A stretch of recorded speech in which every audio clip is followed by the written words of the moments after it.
Je crois que l'écriture est arrivée au moment où j'ai compris que j'étais dans l'incapacité de lire des livres, où j'étais dans l'incapacité de comprendre et de lire Kafka, Camus, Beckett, que ça me dépassait, que c'était très au-delà de moi.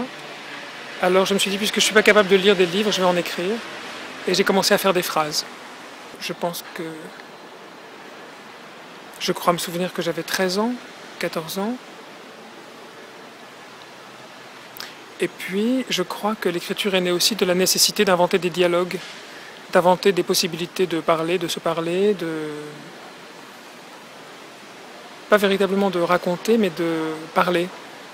J'étais un adolescent et un enfant sans voix, certainement aphone, atone, sans voix, et je crois que l'écriture est née de la nécessité d'inventer une manière de dire, une manière de parler, un dialogue et une manière de parler, peut-être.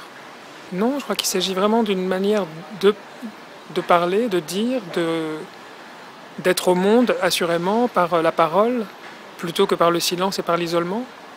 L'écriture, c'était d'abord un isolement, évidemment, mais peu à peu une parole, un dialogue, puis la chansonnette, puis la musique, puis la chanson.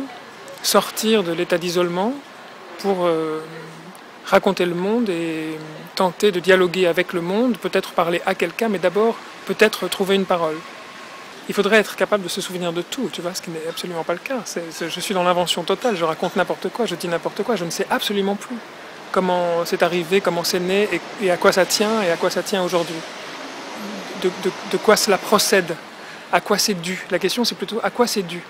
Mais en fait, je serais incapable, c'est de l'invention pure aujourd'hui, c'est de la considération, c'est du commentaire. Je pense que c'est né de l'incapacité de parler, et aujourd'hui, il faudrait pouvoir parler de quoi c'est né. C'est aberrant. C'est très théâtral d'ailleurs, c'est très rigolo, mais c'est aberrant. Je crois que je n'ai pas été en mesure de ne pas garder tout.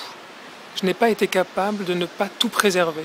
J'ai tout gardé de tout ce que j'ai pu, je dirais, produire en matière de texte, d'images, de journaux. Je n'ai jamais pu me séparer de quoi que ce soit de cet ordre-là. Ce sont des traces comme, qui n'ont aucun caractère précieux pourtant, mais comme une nécessité de préserver quelque chose qui échappe et qui échappera définitivement très vite. Donc oui, j'ai tout, toute trace. C'est un exercice compliqué qu'on joue là parce que c'est très contradictoire. C'est terriblement paradoxal avec ce qu'on fait quand on écrit. Quand on est dans le projet d'écrire, parler de l'écriture, c'est infiniment paradoxal, c'est absolument impossible. Pour ce qui est de mon parcours, je ne me suis pas présenté aux épreuves du baccalauréat. Être autodidacte, je ne suis pas sûr parce que j'ai rien appris tout seul. J'ai appris avec des gens, par des rencontres, par des violences, par des non-rencontres, grâce à un nombre infini de personnes, bien sûr. Mais je n'ai pas suivi un parcours qui était ce que je considérais comme un parcours formaté, qui me terrorisait, qui me semblait impossible et que je ne parvenais pas à suivre.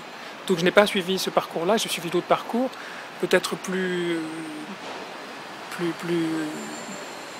parfois plus dangereux, parfois plus faciles, beaucoup plus faciles. Des affaires de séduction, des affaires d'opportunité. Et puis quand je dis que j'ai écrit parce que je ne savais pas lire, c'est parce que je suis dans une... Je ne sais pas ne pas lire non plus. C'est très compliqué de réduire ça. Oui, il y a aujourd'hui assurément des maîtres et des modèles, mais plus trivialement, il y a aussi des jalousies terribles. Et c'est certainement par jalousie terrible, par envie, par des instincts d'une bassesse infinie que j'ai voulu pouvoir frimer à l'harmonica, frimer au piano, écrire, composer des poèmes. Il y a aussi une sorte de bassesse terrible dans la jalousie, dans l'envie qui fait qu'on est dans la production d'objets pour atteindre le monde, pour se positionner, pour séduire. pour fomenter des entreprises de séduction.